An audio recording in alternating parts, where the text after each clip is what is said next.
Vamos lá, né? Só sobraram os baladeiros do reino de Deus, né? Depois de tantos dias de festa, vocês resistiram, né? Num dia chuvoso como esse. Mas, muito bom, né? Muito bom estar aqui, porque se eu tenho alguma coisinha para falar, é porque Deus já falou comigo, né? Então, o pregador é o mais abençoado, né? Porque recebe de Deus ali. E eu creio muito no sonho que Deus tem para a gente, no sonho que Deus tem para essa casa, na visão, né? Queria dar boa noite para quem assiste a gente ao vivo aí na TV Rica, e para quem assiste a gente aí na TV Rica em algum lugar do futuro, né? Porque amanhã vai estar gravado, já é o futuro, né? E vamos lá. O apóstolo L, ele vai sorrateiro com as ideias, ele vai plantando a sementinha, né? Como se o negócio fosse ele que fosse fazer sozinho. Depois, quando ele vê, ele te joga no meio do processo, né? E então a gente vai falar hoje de criando o ambiente, né? Para o de repente de Deus, para o de repente do sonho de Deus, né? Porque na verdade, de repente, Deus é algo que não combina, né? Porque se Deus é o alfa e o ômega, se Ele conhece o princípio e o fim, nada pega Deus de surpresa. Então existe um de repente de Deus para a gente, mas não existe um de repente para Deus, né? E a gente vai falar sobre alguns processos que Deus prepara na nossa vida para que um dado momento venha esse, entre aspas, de repente, né? Esse de repente que na visão de Deus já estava altamente planejado e muitas vezes sendo retardado pela nossa dura serviço, né?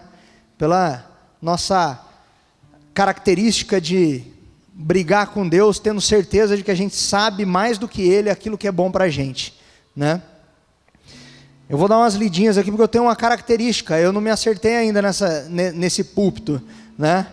Ou eu fico lendo, ou eu não leio nada, entendeu? E você vai, aí você põe tudo fora de ordem. Então vou tentar, respeitando vocês que vieram numa noite chuvosa, tentar dar uma ordem para as ideias, né?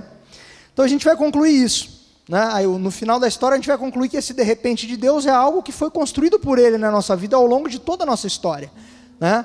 Ele nos preparou para isso, Ele quer que a gente encontre esse de repente dEle, do sonho dEle, né?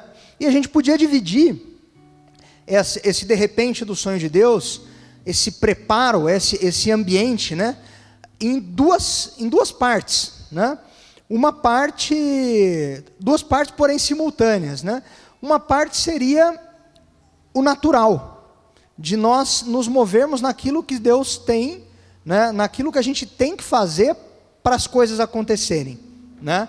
Então existe sempre uma parte de Deus e sempre uma parte nossa, né? Então essa parte natural, nós precisamos nos mover, né? Então você vê em muitas coisas, né? Jesus, quando foi ressuscitar Lázaro, ele falou, remova a pedra, né? Então existe uma parte natural, ele não lançou a pedra, não voou a pedra. Então existe um esforço, existe algo que a gente precisa fazer, né? E essa parte é uma parte muito importante, porque é a parte onde a gente não se apoia em algumas palavras que são verdadeiras e que são da parte de Deus para a gente, mas que de errado não tem nada, porque são da parte de Deus para a gente, mas que às vezes cai num coração preguiçoso, numa natureza humana que distorce aquilo que Deus tem para a gente. Então, nós ouvimos essas palavras, que nós somos especiais, que nós somos a geração eleita, que nós somos herdeiros de tudo que Deus tem, que nós somos co-herdeiros com Cristo. E isso pode fazer com que a gente tenha uma mentalidade de querer ser um playboy no reino de Deus, né?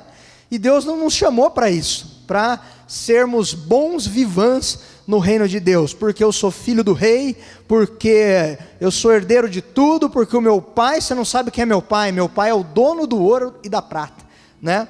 Então palavras boas e verdadeiras que caem numa natureza humana que mentalmente corrompe e distorce tudo aquilo, né? Então, Deus nos chama sim para adquirir conhecimento natural e para adquirir capacidades, né? Habilidades. Eu não tenho provas para te falar isso, né?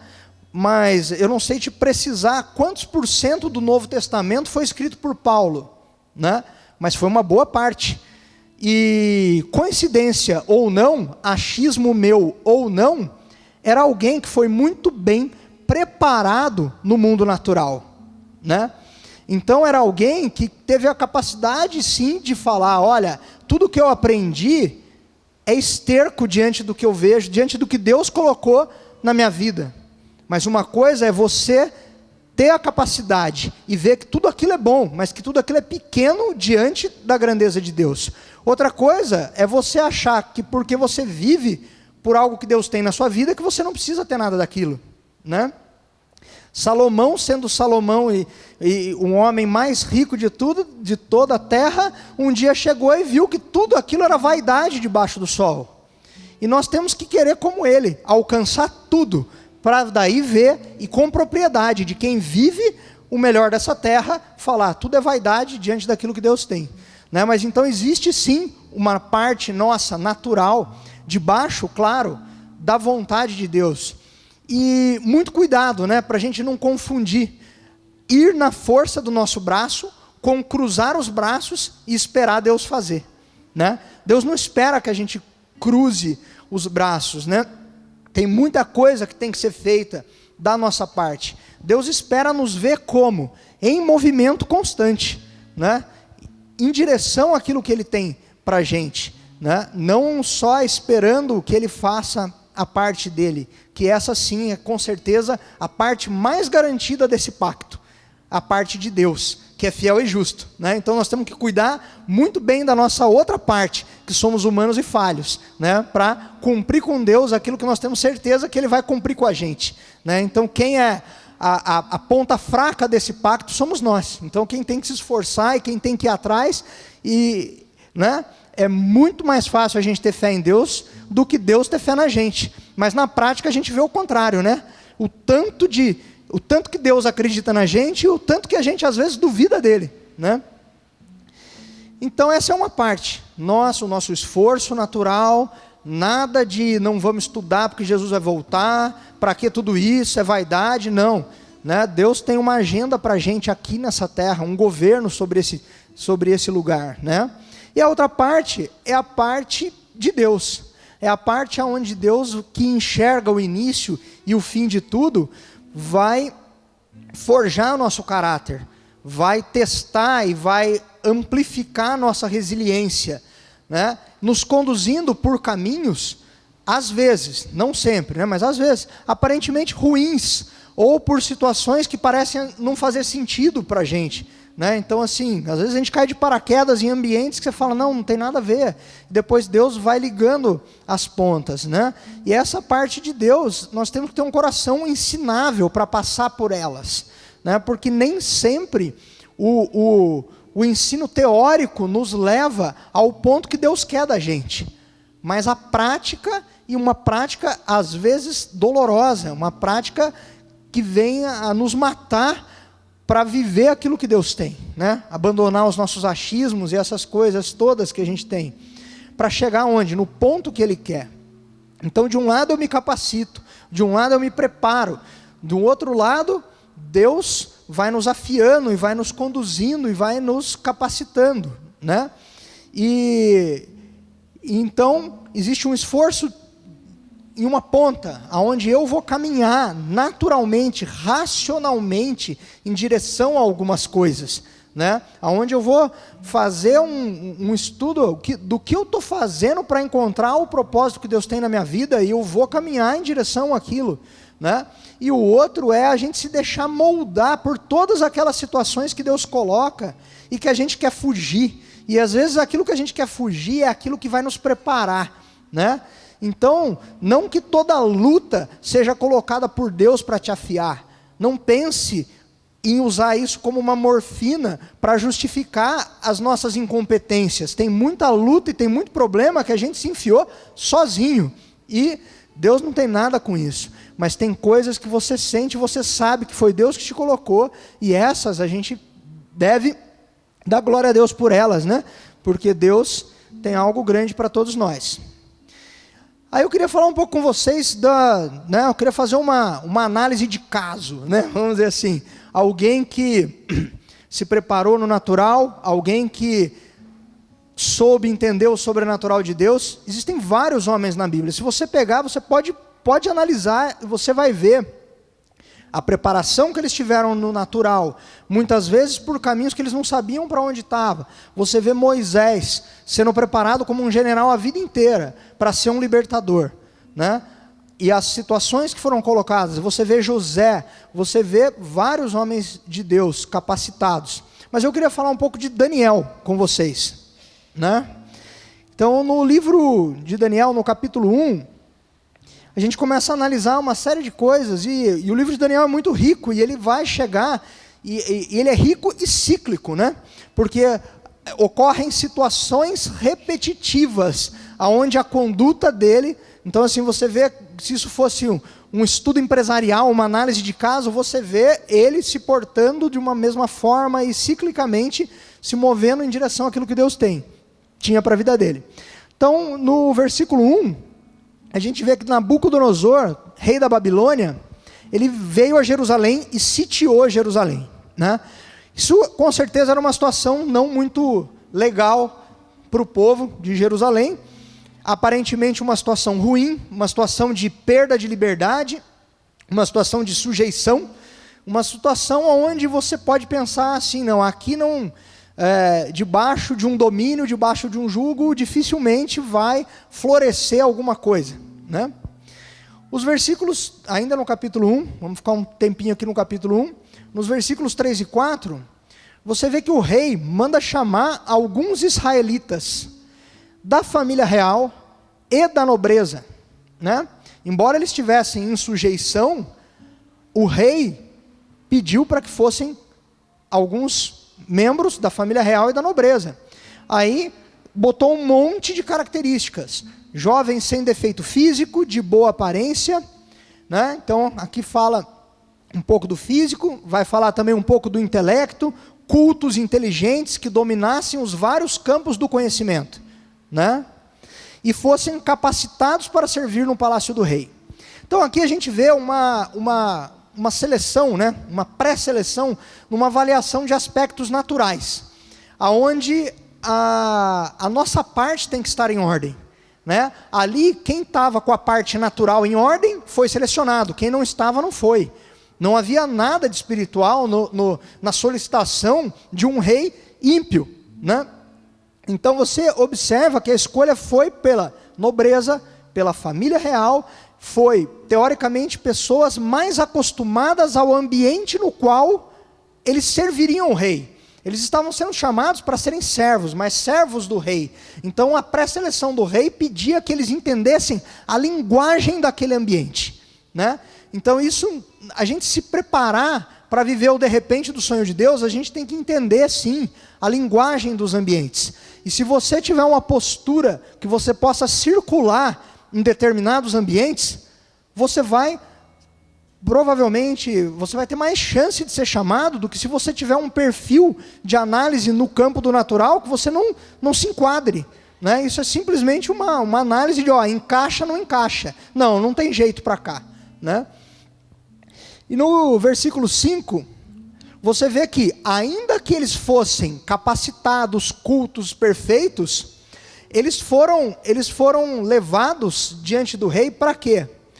Para receber um treinamento de 3 anos, para depois disso poder servir ao rei, né?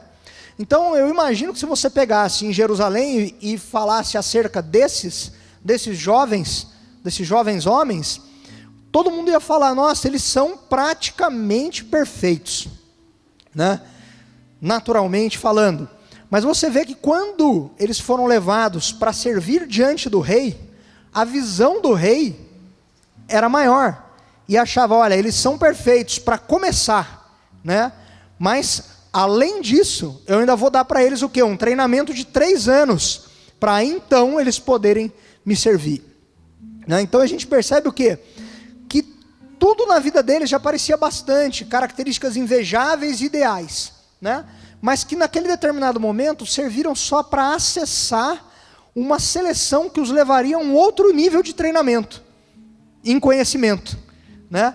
Então, o problema, muitas vezes, é que a gente tem uma visão muito pequena. Aquilo que a gente estabelece como ideal, aquilo que a gente estabelece como sonho, e quando a gente chega naquilo ali, o que Deus tem para a gente, aquilo ali é uma porta de entrada para você ainda ser treinado num outro nível, que você nem imagina, para acessar coisas muito maiores que Deus tem para você, né? Então, eu penso que esse topo aparente ainda estava muito abaixo do que se podia acessar ou conquistar.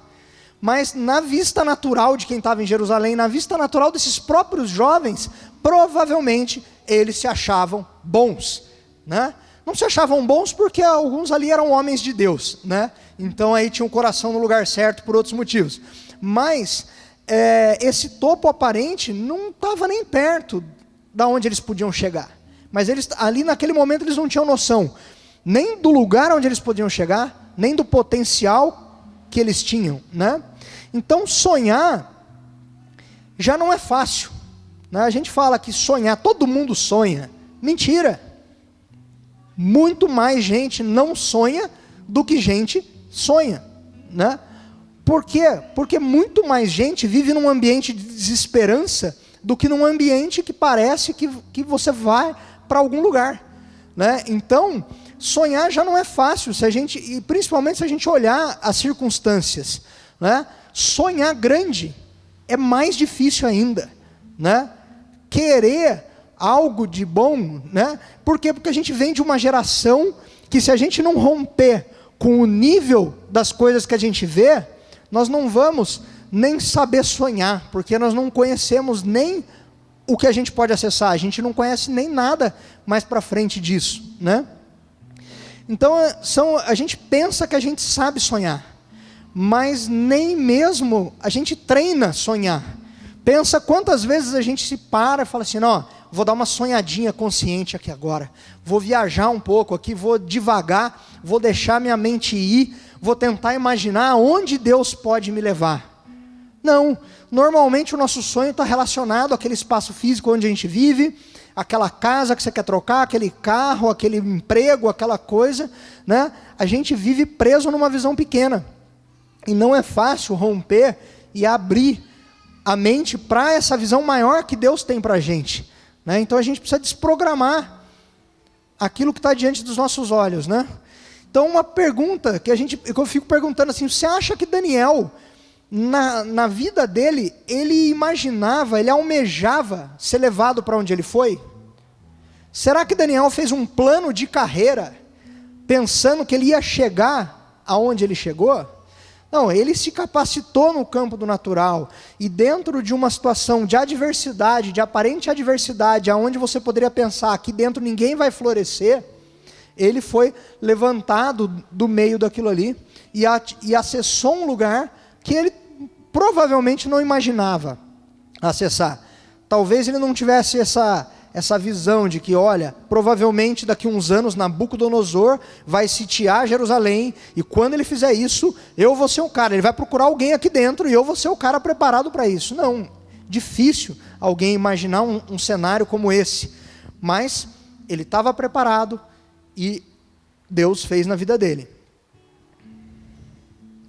Então, no versículo 8 e 9, Daniel, já nesse ambiente de Jerusalém sitiada, ele decidiu não se tornar impuro com a comida e com o vinho do rei, né? E pediu ao chefe dos oficiais permissão para se abster dessa comida e desse vinho do rei, né? E aí Deus fez com que esse homem fosse bondoso com ele, tivesse simpatia com ele. Então aqui você começa vendo a coisa mudar. Até então nós falamos da preparação de Daniel no campo do natural, tendo conhecimento, sendo culto, sendo inteligente, né? Provavelmente era um cara de academia, malhadão, corpinho em dia, né?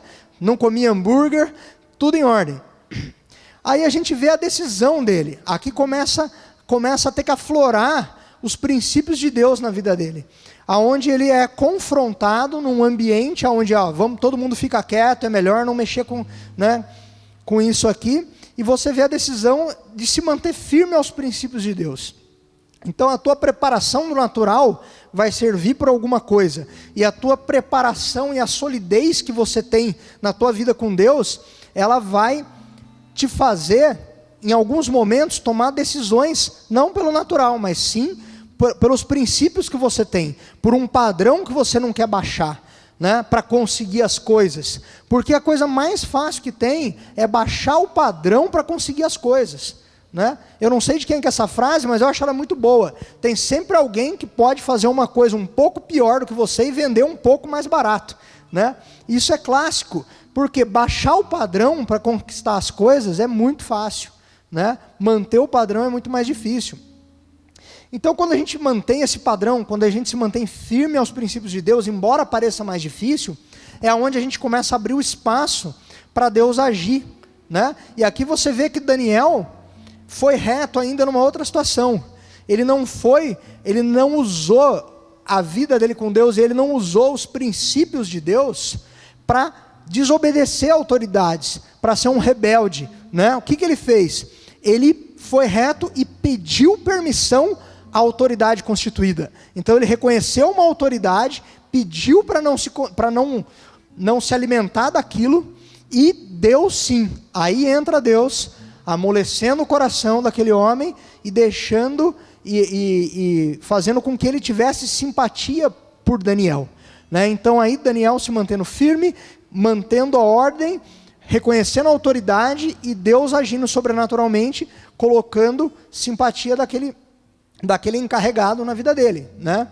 Então você vê que aí ele vai mais um pouco, aí ele é um pouco mais ousado, né? Ele pediu no versículo 12 para que fosse feita uma experiência, né, com ele e com os amigos por 10 dias, né, dando a eles só vegetais e água.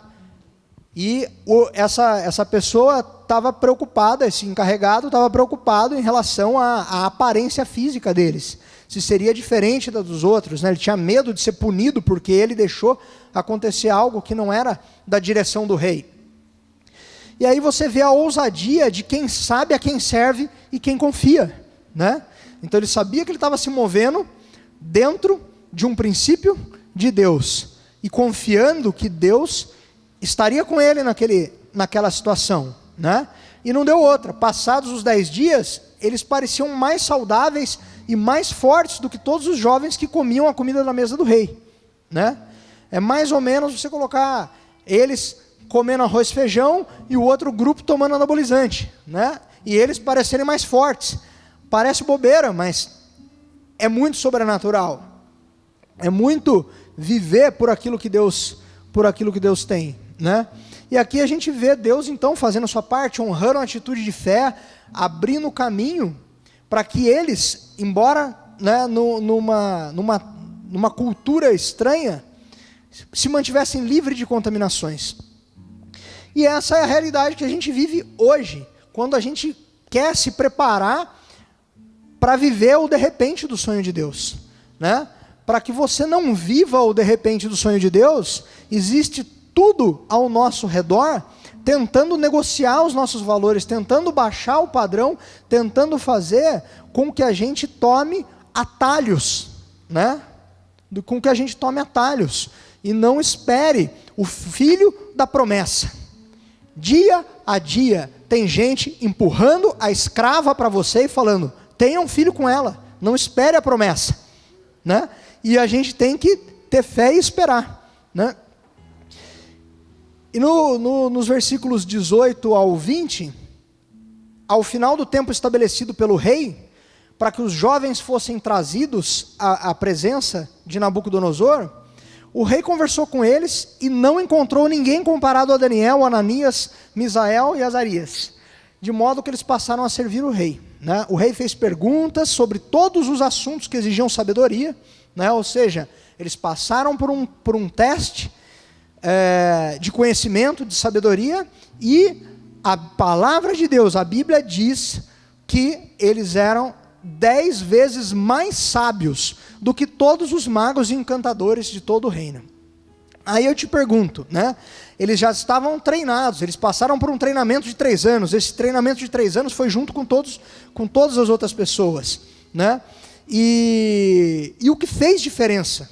Eles estudaram mais, eles fizeram aulas particulares, eles tinham o gabarito das coisas que o rei gostava? Não, eles tinham a presença de Deus. Então a gente não pode, não se engane, não ache que você vai se mover no natural, você vai ter que sim, estudar, batalhar e se capacitar e ter currículo semelhante ao de todo mundo, para ser ouvido no mundo natural. Mas não se engane, você não consegue com o teu esforço natural ser 10 vezes melhor do que os seus concorrentes, né? Ser 10 vezes melhor, você não passa no vestibular em primeiro e depois só vem o 11º, né? Então, um buraco de 10, né? Ninguém ocupou esse espaço. Então não tem como, no natural, você despontar 10 vezes mais do que os outros. É um número que, se não for pelo sobrenatural de Deus, não tem como, né? Então, só com a mente de Cristo, se movendo naquilo para que Deus nos criou, ouvindo a voz dele, debaixo do propósito de Deus, tendo Deus, o propósito de Deus, o sonho de Deus, como seu diferencial, como seu combustível, como aquilo que te move, né? E aí a gente começa a misturar essa parte da preparação do natural com essa parte de se mover debaixo das coisas de Deus, né? E Daniel permaneceu ali até o 1º ano do rei Ciro. O que a gente vê aqui? Que algo grande foi estabelecido na vida de alguém que se preparou no natural, que era reto diante de Deus, que tinha intimidade de Deus e que não se curvou às propostas que não era o que Deus tinha para a vida dele. Ali um homem de Deus foi colocado numa posição que Deus estabeleceu não para Daniel, mas para todos nós, lá no Éden, uma posição de governo, né? Então, não só Deus colocou Daniel numa posição de governo, como sustentou ele por sucessões de reis, né? Então, só Deus tem para a gente algo duradouro, né? Não adianta chegar no topo da montanha e rolar para baixo, só Deus te sustenta nessa posição. E aqui parece que a gente já viu as duas partes de preparação, né? Para o de repente do sonho de Deus. Mas o que vem depois, um pouquinho mais para frente, é o que nos mostra realmente o quê? A ousadia com que um homem de Deus deve se mover, né? Então, nós como naturais, mas como homens de Deus, precisamos ser mais ousados nas coisas que a gente faz. Não é ousado no instinto, né? Não é ousado na raça, né? Eu vejo muito isso, as pessoas se movendo na raça, né? Não, vai ter que dar certo, né? E grito de guerra. Nada disso resolve, mas é ser ousado quando você sabe que Deus está te direcionando e está te mandando fazer alguma coisa, né? Então Daniel ele se coloca na situação de interpretar o sonho do rei, né? E o mais legal é que ninguém pediu para ele fazer isso. Ele se voluntariou para isso. Pela postura radical do rei que queria matar todo mundo, né? Aí ele se colocou exatamente numa situação onde a sua habilidade e o seu conhecimento não serviam para nada, mas tão somente a vida dele com Deus, né? Então ele estava num ambiente onde havia um rei. Todo o conhecimento natural e toda a sabedoria no campo do natural levou ele até o rei. Mas o que consolidou ele diante do rei, aqui fica claro, né? Acho que Deus faz assim para que não haja dúvida. Foi simplesmente a vida que Daniel tinha com Deus, né? Então a gente não tem dúvida que a gente vai viver também esses momentos, que a gente vai entrar nessa dimensão, né? Não pense que a gente vai conseguir acessar e viver o sonho que Deus tem para nós sem acessar momentos aonde somente a tua vida com Deus vão servir para alguma coisa, aonde todo o resto não vai funcionar para nada, né? Então, quando Deus, né, Daniel chega para os amigos e fala, ó, complicou o negócio lá, né? Vamos orar, vamos ver o que acontece. Então ele já tinha um time, né? Ele já não era um homem que caminhava sozinho, né? Então, quando Deus dá a interpretação do sonho, o que Daniel faz quando Deus dá a interpretação do sonho para ele?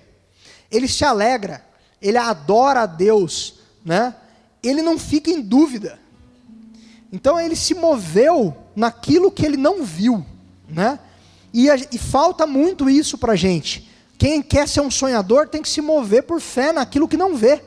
Então Daniel recebeu de Deus a interpretação do sonho. Ele vai lá, ele se alegra, ele adora a Deus, mas ele nem foi para o rei, né? Isso tudo antes. E a gente não faz, a gente não tem essa postura, né, para viver o que Deus tem para a gente. O que a gente faz, né?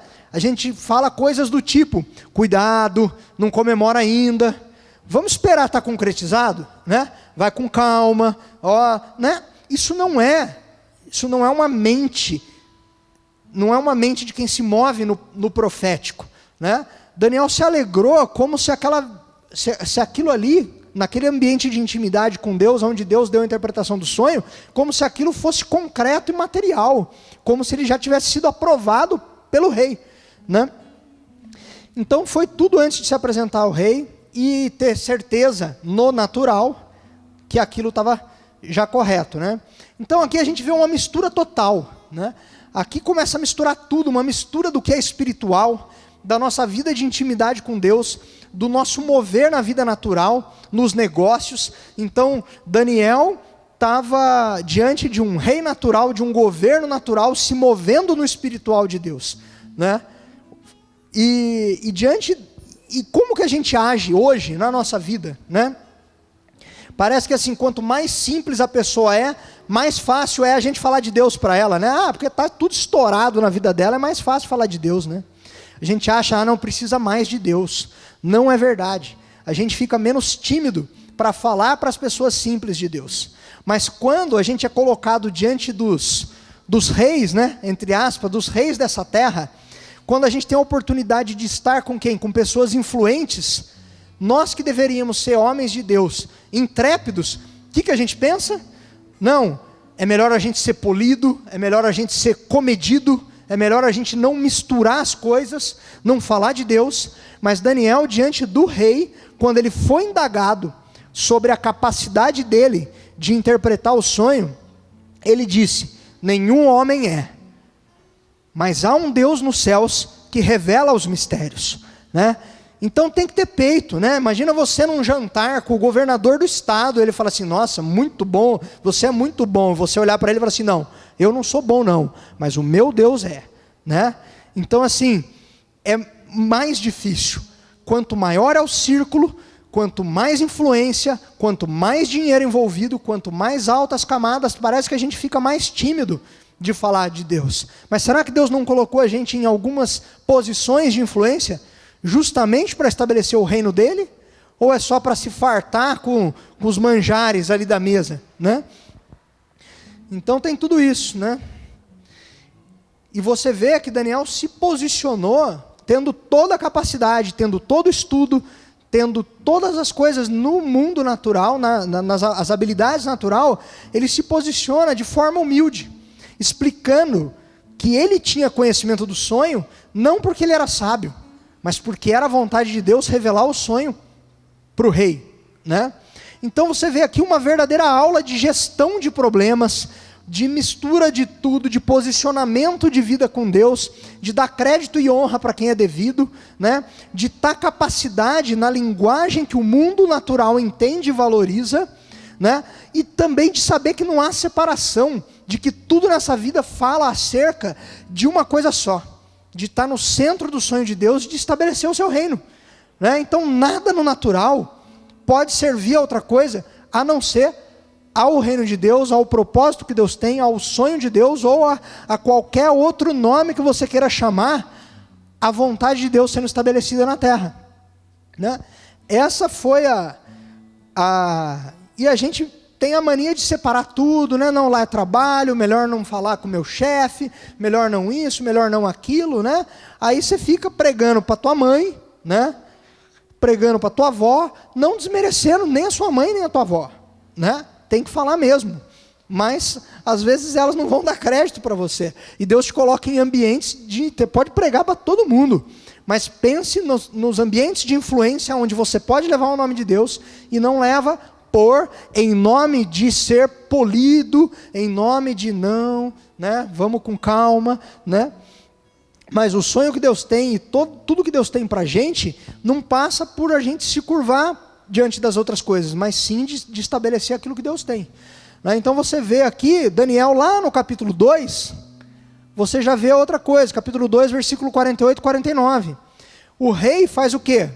Pôs Daniel num alto cargo, cobriu Daniel de presentes, designou ele governante sobre toda a província da Babilônia, encarregou ele de todos os sábios. Né? Então ele falou assim, ó, quem é sábio aqui? Então Daniel é chefe da inteligência do reino de Nabucodonosor, vamos dizer assim. Né? E a pedido de Daniel, aí você já vê o homem de Deus, sábio, costurando as suas alianças com perspicácia, né? Ele nomeou Sadraque, Mesaque e Abednego administradores. A pedido dele, o rei nomeou eles administradores, enquanto o próprio Daniel permanecia na corte do rei.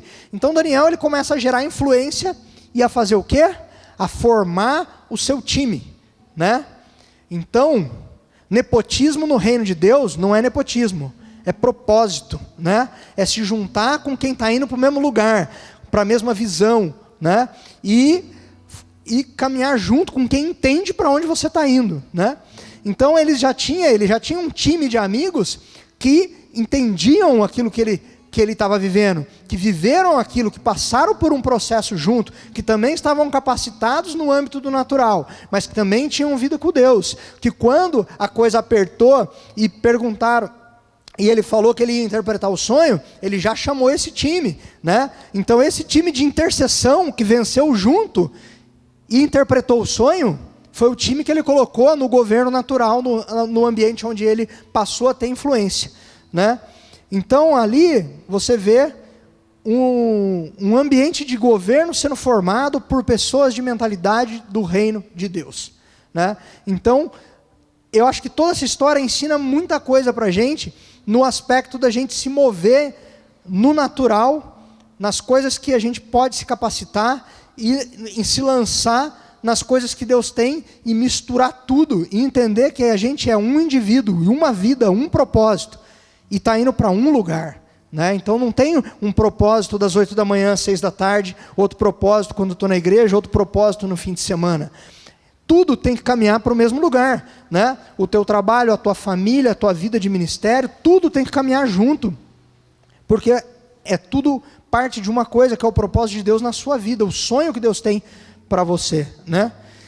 E qual é o poder de um sonho, né? O que um sonho faz? Alguém sabe dizer qual é o poder de um sonho? Não? Ninguém? Porque está tudo debaixo dos nossos olhos, mas ninguém responde. A resposta está no quadro, na caneca, na camiseta, né? O sonho impulsiona a vida, né? Então o que o sonho faz? O sonho impulsiona a vida. Então se você tem um sonho, ele impulsiona a tua vida. Se você não tem um sonho, o que acontece com a sua vida? Estagna, para, né? Então esse é o poder do sonho. E talvez a gente não valorize isso. Esse poder que o sonho tem, essa importância que o sonho tem, né? A gente não deu o valor real. Nós talvez não, mas a Honda conhece o poder do sonho, né? Quem aqui nunca viu Honda, The Power of Dream, né? Então, marcas sabem algumas coisas que nós no reino de Deus precisamos aprender, né? Se a gente entender o poder do sonho, a gente vai longe, né? Eles ali têm um sonho deles, né? E entendem que esse sonho tem um poder. Não é o poder do sonho de Deus, mas por hora serve, né? Então, o sonho impulsiona. Impulso fala de avançar com força, né? O que é um impulso, né? É avançar com força, ir para frente, né? Normalmente você tem, tudo bem, você pode ter um impulso para trás, mas normalmente um impulso é para frente. E o que é a frente? Frente ao futuro, é para onde a gente está indo, né? Então o que é um salto para o futuro se não isso, né? Então o sonho impulsiona a vida está caminhando para onde? Está caminhando para o futuro, e a gente vai dar um salto nisso. Um salto, alguém já aqui conhece um salto sem impulso? Um salto sem impulsão? Né? O salto, ele é produto de um impulso, de uma explosão de força. Né? Então as palavras proféticas, elas estão todas conectadas. Todas apontam para o mesmo lugar. Do mesmo jeito que o teu sonho, que a tua vida, ela vai girar tudo em torno de uma coisa que não se contradiz, o teu trabalho, o teu estudo, a tua família, a tua vida de igreja e tudo. As palavras proféticas também não se contradizem. As palavras que Deus tem sobre essa casa, elas falam acerca de ir sempre para um mesmo lugar. Né? Facetas diferentes de uma mesma coisa. Um sonho que Deus tem para essa casa, que a gente faz parte, né? Então o futuro ele tem que ser apaixonante na nossa vida, né? Por que o futuro tem que ser apaixonante? Porque o futuro é o que Deus tem reservado para nós, né? O melhor dessa vida não está por vir, né? Deus não tem grandes coisas que a gente ainda não experimentou. Onde estão todas as coisas que nós vamos viver em Cristo? Estão boas delas que nós vivemos hoje, cumprimentos de promessa que nós vivemos hoje, o presente de hoje, né, ardeu no nosso coração lá no passado, quando isso que a gente vive hoje era o futuro. Né? Então, o futuro tem que ser apaixonante para a gente, porque é onde Deus está nos levando. E a gente precisa enxergar isso, a gente precisa se contagiar por isso. A gente precisa olhar mais longe, enxergar na frente e viver pelo sonho, não pelo ambiente. Né? E outras empresas, né? Empresas ímpias, entendem isso e declaram isso nos seus slogans, como a Intel. Né? Não sei se ainda usa, mas por muitos anos a Intel usou apaixonados pelo futuro. Isso não devia ser deles, isso devia ser nosso. Né? Corpo de Cristo, apaixonados pelo futuro. Né? Sonho de Deus, povo apostólico apaixonado pelo futuro. Né? E nós? O que nós temos profetizado? Né? A gente fica tão preso no ambiente do dia a dia, nas circunstâncias, que a gente esquece de olhar para o futuro. Né? Só que o futuro fala de propósito, e o presente, às vezes, a gente fica tão no meio da luta que não consegue enxergar. Né? Então, assim, hoje o mundo ele vive num ambiente de muito foco, né? Muito treinamento, muito tudo, né? Para alcançar o quê? Para alcançar os objetivos, para alcançar alta performance, para alcançar a excelência, mas foca demais no profissional só, né?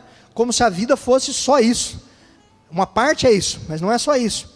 E a nossa geração tem que ser a geração que vive por um sonho, né? Mas não um sonho pequeno, né? Não um sonho pequeno, né? Mas um sonho grande. E o que é um sonho grande? Alguém sabe me dizer o que é um sonho grande? Não é o livro do Jorge Lehmann, né?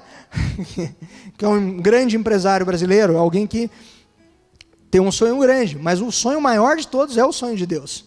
Né? Então a gente tem que viver por esse sonho, contagiar a próxima geração. Né? Aquilo tem que arder na gente de um jeito que a gente contamine os outros. Né? E a gente tem que ser pessoas que, com um sonho de Deus na mão, que a gente seja invencível, incansável, né?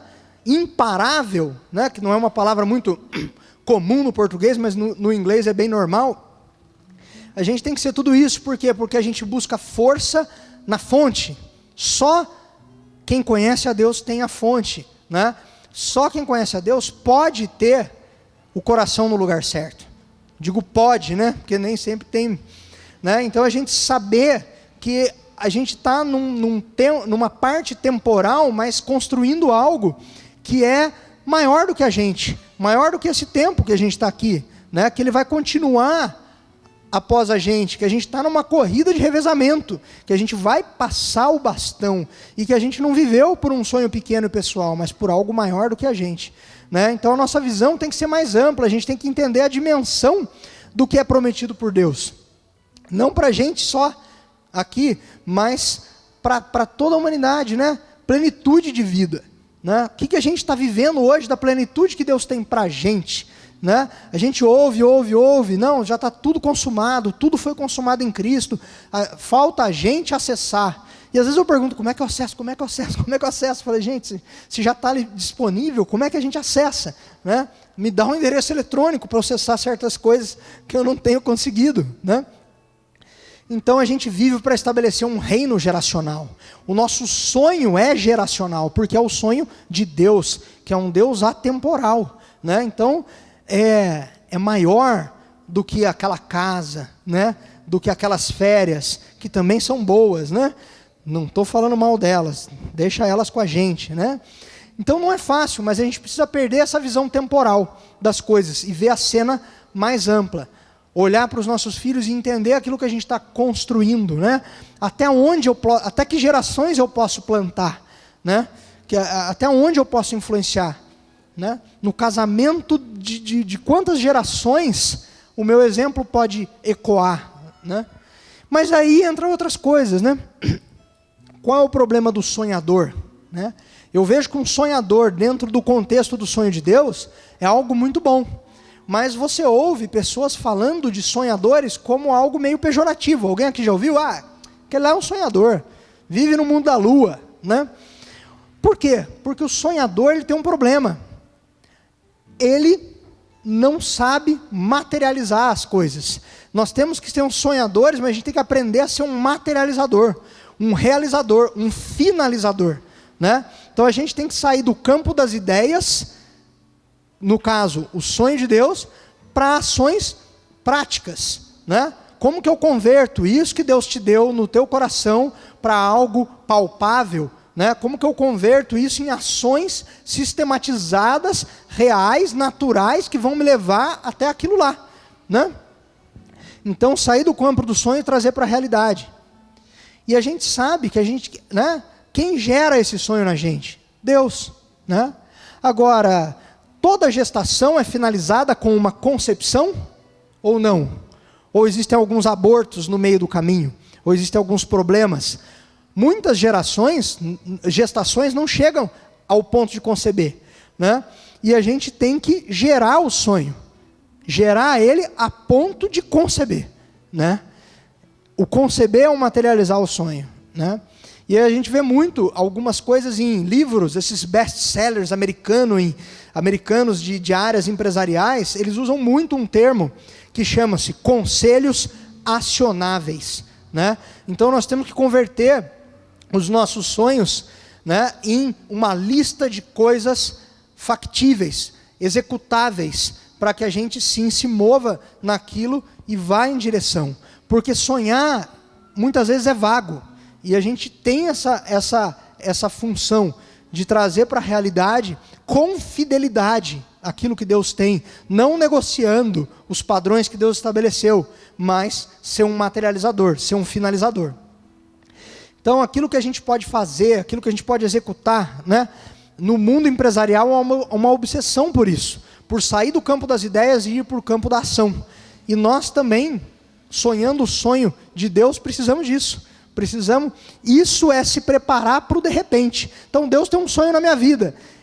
Um dia vai ter esse de repente. Como que eu vou me preparar para ele? Eu vou me capacitar, legal, tudo. Eu vou sofrer os processos que Deus tem. Eu vou deixar o meu coração ser ensinável. Eu vou morrer para as minhas vontades. Eu vou viver as vontades de Deus. Mas a hora que Deus dá um sonho, você também tem essa escadinha de atos que a gente pode e deve sistematizar para caminhar, né? Quais são os meus passos para que eu execute, né? E tem um pastor do início do século XX, né, nos Estados Unidos, que estudou em Harvard, muito citado por muita gente, né? Ele fala que uma onça, no caso, né, medida de peso, né, como se fosse 1 grama, né, uma grama de ação vale mais do que 1 tonelada de teoria, né? Então a gente precisa sair da teoria, implementar a prática. Na física a gente sabe que pegar um carro parado e sair do zero é muito mais difícil. A diferença de um carro 1.0 para o 2.0 não é quando a gente está a 120 por hora na rodovia. É quando você está parado no semáforo e um sai do lado do outro. Um tem muito mais força para sair da inércia, né? Daquilo que está estático. Então a gente tem que fazer o quê? Fracionar aquele sonho que Deus deu para a gente em partes menores. em blocos de coisas. Assim fica mais fácil de começar, fica mais fácil de sair, porque se você olha a cena toda, o que Deus tem é grande, a gente não consegue sair do lugar, a gente não se acha capaz. Então fracione o sonho em blocos executáveis e vá caminhando numa sequência de episódios, né? Como se fosse um seriado, né? Divida o sonho nisso, né? Então é muito mais fácil colocar algo menor em movimento do que algo grande. É mais fácil botar uma bicicleta para andar do que um caminhão, né? Então pega ali o que é mais fácil de tudo, né? Não, isso aqui eu vou uma ação feita para ir em direção ao sonho que Deus tem na minha vida. 2, 3, 4 e assim você vai sistematizando. E não espera as condições ideais, porque sinto em informar, elas não vão vir, né? As condições ideais não vão vir, né? Se a gente olhar para o tempo, a gente não semeia. Então não olhe, né? Não assista o noticiário para empreender, porque senão você não vai empreender. Confie no que Deus tem para você, né? Não seja imprudente, mas confie no que Deus tem. E comece hoje, né? A nossa circunstância, o nosso dia a dia, ele nos rouba das coisas grandes que Deus tem para a gente, né? Então sempre a gente precisa focar no cumprimento do sonho, né? E não ficar sufocado nas circunstâncias, né? Sem desculpas, sem culpar o ambiente. A gente precisa ser um solucionador de problemas, não um murmurador, né? Então, uma das coisas mais interessantes que nós temos na nossa mão é o tempo, né? Então o tempo, a gente precisa gerenciar esse tempo com sabedoria. Ser breve e objetivo, resolver as coisas com velocidade, não é um sinal de que você é rude, ele não é educado, é um sinal de respeito com o teu tempo, com o sonho que Deus tem na tua vida e com o tempo dos outros, né?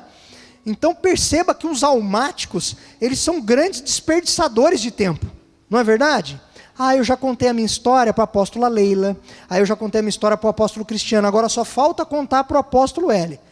Pensa bem, respeita o tempo dos outros, confia, né? Não precisa contar para todo mundo a mesma coisa, né? Uma casa de paternidade, ela não é isso, ela é um local de ativar o potencial, né? É um lugar onde tem que, e o potencial fala do quê? Fala de potência, né? Então é um lugar onde você pode alcançar uma distância maior do que sem ativar, mas sair desse campo da alma onde a gente fica, se eu tivesse estudado, se eu tivesse feito, se meu pai tivesse a visão que eu tenho, pera lá, né? Tudo, você está no lugar que Deus quer que você esteja, você tem que cuidar do agora para frente, que é o que você pode gerenciar. Nada que ficou para trás serve a não ser para a experiência de não errar de novo, ou de testemunhar para os outros não fazerem a mesma coisa, mas é para frente que a gente, né, tem que ir. E não é para frente porque atrás vem gente, eu não estou nem aí para quem está atrás, eu estou olhando para o meu alvo, né? Nada dessas coisinhas. E daí que atrás vem, pode vir, nós vamos estar na ponta, né? O que Deus tem para a gente é a ponta, né? Então, a gente está numa casa de paternidade para explorar o nosso potencial, aonde a gente vai ter todo o nosso potencial desenvolvido e lançado. Mas o que é a paternidade? A paternidade é a cobertura de Deus, é a gente submeter esse nosso potencial debaixo de Deus, né? E aí, a Pirelli já sabia disso, né? Potência não é nada sem controle.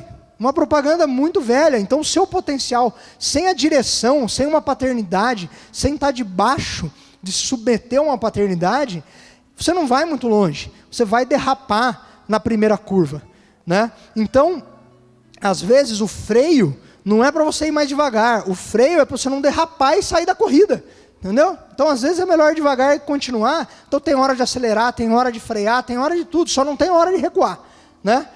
Porque é para um lado só que nós vamos, né? Então a gente vai e isso, né? Acordar, planejar o seu dia, gerenciar o seu tempo.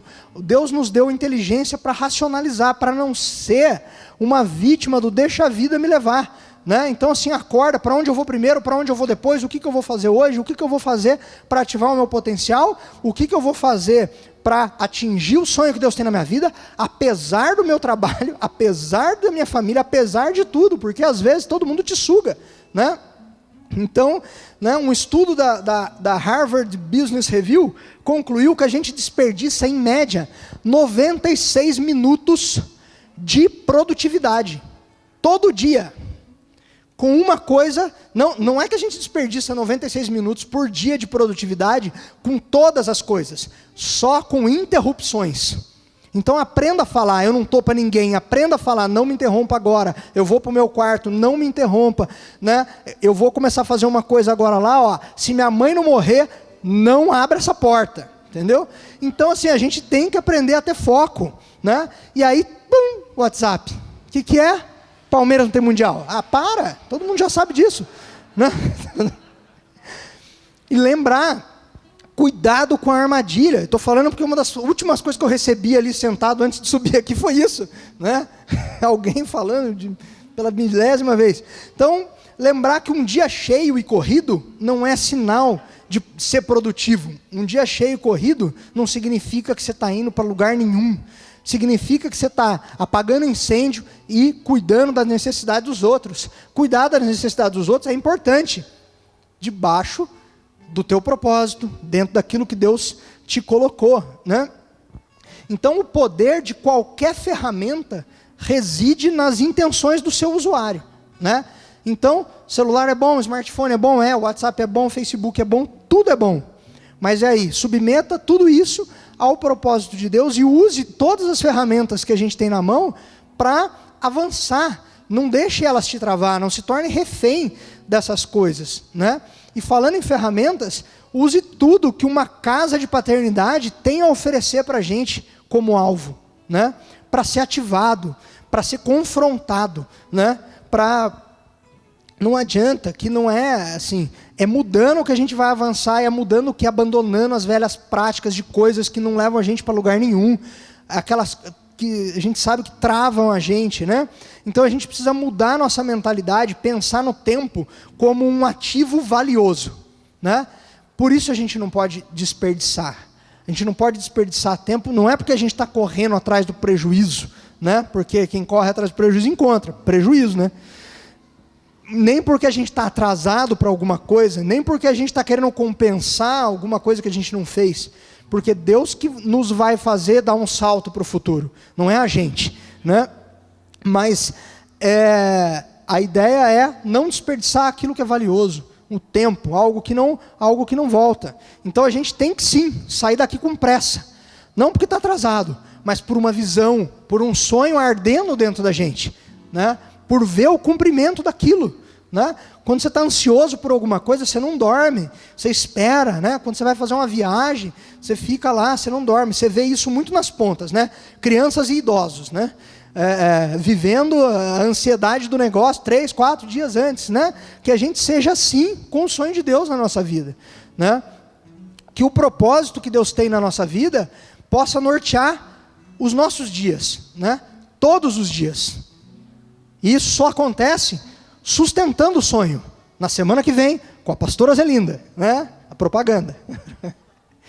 Então, a gente tem que deixar, que a gente deixe hoje, Deus ministrar no nosso coração e nos confrontar com as mudanças que a gente precisa produzir.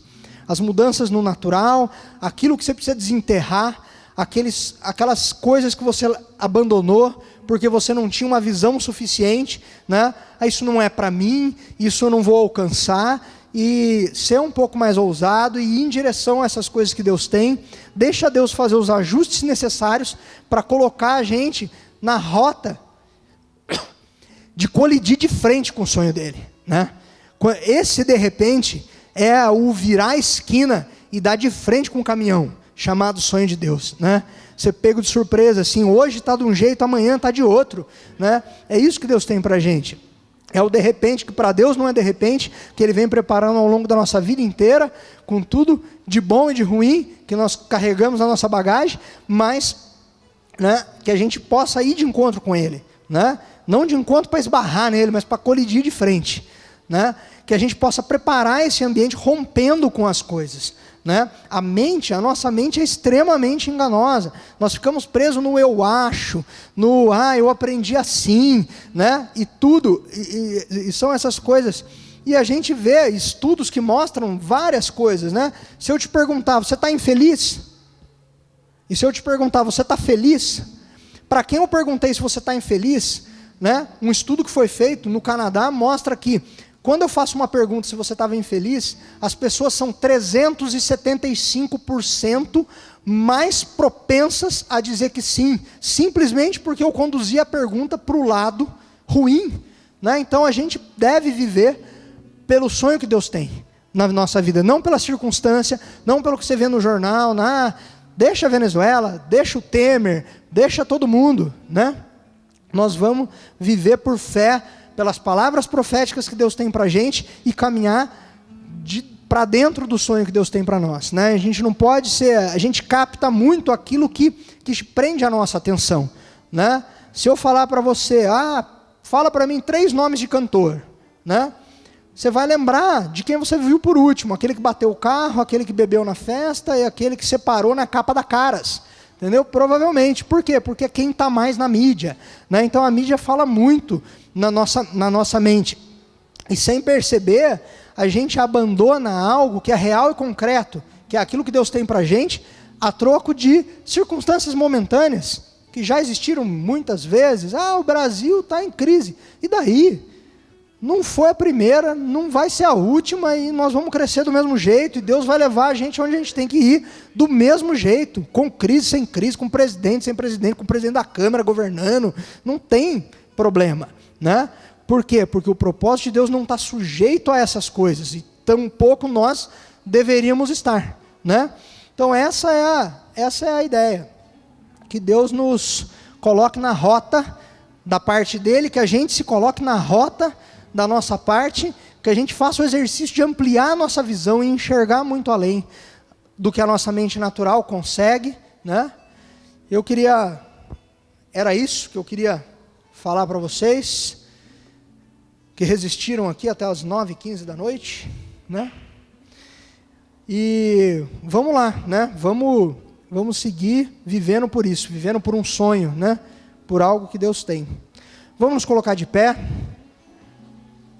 Não sei se alguém quer vir aqui, encerrar. Eu gostaria de orar, não por vocês, mas por nós, porque quanto mais eu vejo Deus falando isso aos nossos corações, mais eu sinto que a gente precisa de um reset no nosso HD aqui, né?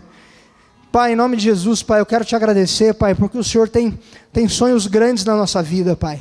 Eu quero te agradecer, Pai, porque o Senhor é um Deus que nos ama, é um Deus presente, é um Deus real, Pai. É um Deus que a gente pode ver nas grandes coisas e nas pequenas coisas, Pai. Que nós possamos, Pai, juntos como corpo, Pai, debaixo de uma visão, debaixo de um sonho, abandonar os nossos sonhos pessoais, Pai, entender que nós vivemos por algo maior, que nós vivemos por algo que nasceu no Teu coração e não no nosso coração, Pai. Em nome de Jesus, Pai, que o Senhor possa nos contaminar de dentro para fora, que isso possa arder nos nossos corações e que isso possa nos consumir de tal forma que a gente não passe um dia, Pai, sem sequer lembrar, sem sequer respirar tudo que o Senhor tem para nós, Pai. Em nome de Jesus, Pai, alinha todas as áreas das nossas vidas, os nossos trabalhos, os nossos estudos. Peço, Pai, que o Senhor não nos deixe perder tempo, Pai, não nos deixe perder tempo com coisas que não nos levem perto de Ti, Pai. Nós temos pressa, nós temos urgência, Pai, porque o Teu sonho é o melhor que nós podemos ter para as nossas vidas. Em nome de Jesus, Pai. Amém.